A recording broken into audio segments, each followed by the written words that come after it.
আসসালামু আলাইকুম রাহমাতুল্লাহ। প্রিয় দর্শকবৃন্দু, আমরা সবাই কিন্তু স্বপ্ন দেখি। স্বপ্ন কখনো খুবই সুন্দর হয়, আবার কখনো খুবই ভয়ঙ্কর, আবার কখনো এমন সব স্বপ্ন দেখি যা সারা দিন আমাদের মনে জাগতে থাকে যে কি দেখলাম। কিন্তু প্রশ্ন হলো, স্বপ্ন দেখলে কি হয়? সব স্বপ্ন কি সত্যি হয়? ইসলামের দৃষ্টিতে স্বপ্ন নিয়ে কি বলে? চলুন আমরা এ বিষয়ে আলোচনা করি। আজকের ভিডিওতে আমরা জানব স্বপ্ন সম্পর্কে ইসলামের দৃষ্টিভঙ্গি এবং কোন স্বপ্ন দেখলে কি হয় এবং স্বপ্ন দেখলে আমাদের কি করা উচিত। চলুন এবার শুরু করি। প্রথমে আমরা জানব স্বপ্ন কি। স্বপ্ন হলো ঘুমের মধ্যে দেখা কোনো অনুভূতি বা কোনো দৃশ্য। ইসলাম অনুযায়ী সব স্বপ্ন এক নয়। হাদিস স্বপ্নকে মূলত তিনটি ভাগে ভাগ করেছে। প্রথমত, আল্লাহর পক্ষ থেকে আসা সুসংবাদ স্বপ্ন।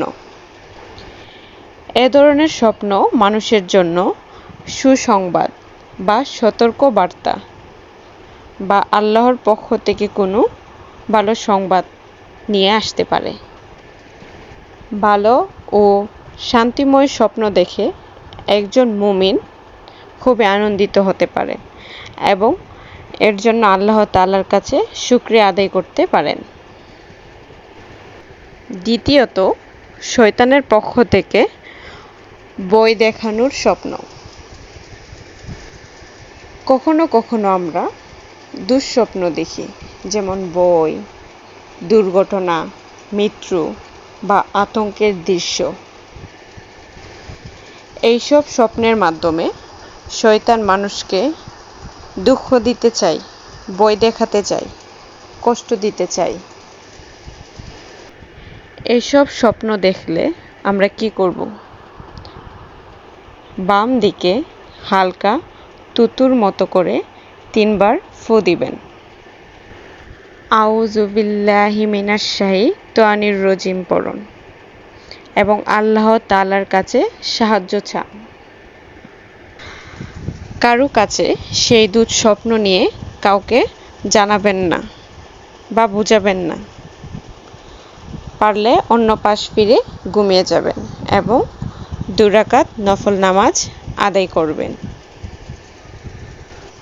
তৃতীয়ত, মনের চিন্তা থেকে আসা স্বপ্ন। সারাদিন আমরা যা ভাবি, দেখি, চিন্তা করি, অনুভব করি, তাই আবার রাতে ঘুমানোর সময় আমরা তা স্বপ্ন হিসাবে দেখি বা স্বপ্নের মাধ্যমে আমরা তাই দেখতে পাই। যেমন পরীক্ষার আগে পরীক্ষা নিয়ে স্বপ্ন, কোনো ব্যবসা শুরু করা বা ব্যবসার আগে ব্যবসাকে নিয়ে স্বপ্ন, আবার কোনো প্রিয় মানুষের কথা ভাবলে সেই প্রিয় মানুষ নিয়ে স্বপ্ন, তা আমরা আবার স্বপ্ন আকারে ঘুমানোর সময় দেখি। এ ধরনের স্বপ্নের বিশেষ কোনো ধর্মীয় ব্যাখ্যা নেই।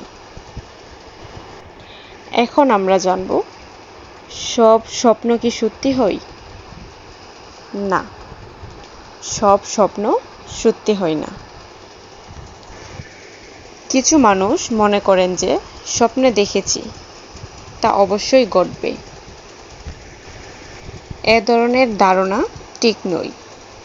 ইসলামের দৃষ্টিতে বা ইসলামে বলা হয়েছে যে কিছু ভালো স্বপ্ন সত্যি হতে পারে,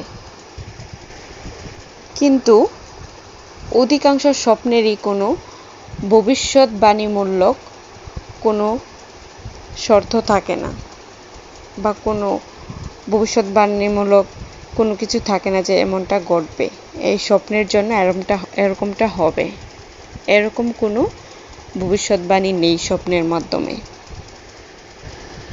তাই শুধু স্বপ্নের উপর ভরসা করে কোনো কিছু করা ঠিক নয়। এখন আমরা জানব ভালো স্বপ্ন দেখলে কি করবেন। প্রথমত, আল্লাহর প্রশংসা করবেন, আল্লাহর কাছে শুকরিয়া আদায় করবেন, আলহামদুলিল্লাহ বলবেন। যাদের উপর ভরসা করেন এবং যারা আপনার ভালো চায় তাদের কাছে আপনার স্বপ্নের কথা শেয়ার করতে পারেন। স্বপ্ন নিয়ে অহংকার করবেন না এবং স্বপ্নকে নিশ্চিত ভবিষ্যৎবাণী মনে করবেন না। এখন জানব খারাপ স্বপ্ন দেখলে কি করবেন। খারাপ স্বপ্ন দেখলে কখনো ভয় পাবেন না, কারণ আল্লাহ তাআলার উপর ভরসা রাখলে কোনো খারাপ স্বপ্ন আপনার ক্ষতি করতে পারবে না। তাই খারাপ স্বপ্ন দেখলে আল্লাহ তাআলার কাছে নিজের জন্য দোয়া করুন এবং সঠিক সুন্দর স্বাভাবিক জীবনযাপন চালিয়ে যান। এখন জানব স্বপ্নের ব্যাখ্যা কি। সব স্বপ্নের ব্যাখ্যা কি জানতে হবে? না।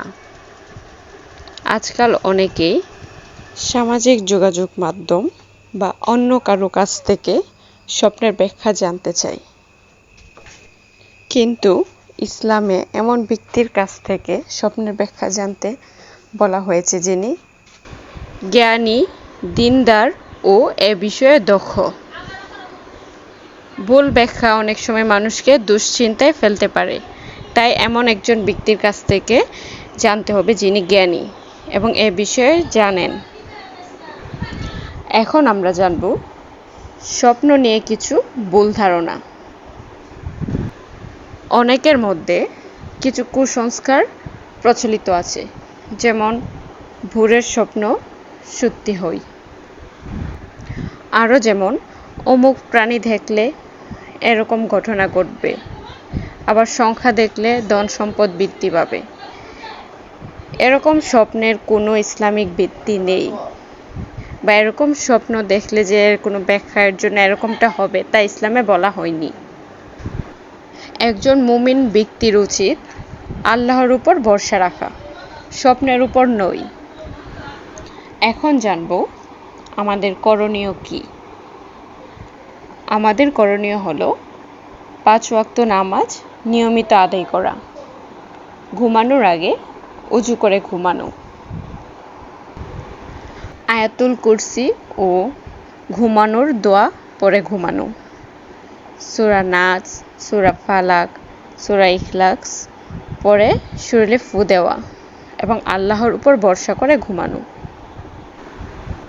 এগুলো পড়লে ইনশাআল্লাহ মানসিক প্রশান্তি ও ভালো ঘুম হবে। প্রিয় দর্শকবৃন্দরা, স্বপ্ন মানুষের জীবনেরই একটি অংশ, তাই স্বপ্ন নিয়ে খুব বেশি চিন্তিত হওয়ার কিছু নেই। আমাদের উচিত আল্লাহর উপর ভরসা রেখে চলা এবং কোরআন ও সুন্নাহ অনুযায়ী জীবন গড়ে তোলা। আজকের ভিডিও যদি আপনাদের কাছে ভালো লেগে থাকে তাহলে একটি লাইক দিয়ে যান এবং আপনাদের মতামত কমেন্ট বক্সে জানান। এবং ইসলামিক জ্ঞান ভিত্তিক আরও ভিডিও পেতে আমাদের চ্যানেলটি সাবস্ক্রাইব করে পাশে থাকা বেল বাটনটি অন করে রাখুন। আল্লাহ তাআলা আমাদের সবাইকে সঠিক বুঝ দান করুন, আমিন। আসসালামু আলাইকুম ওয়া রাহমাতুল্লাহি ওয়া বারাকাতুহু।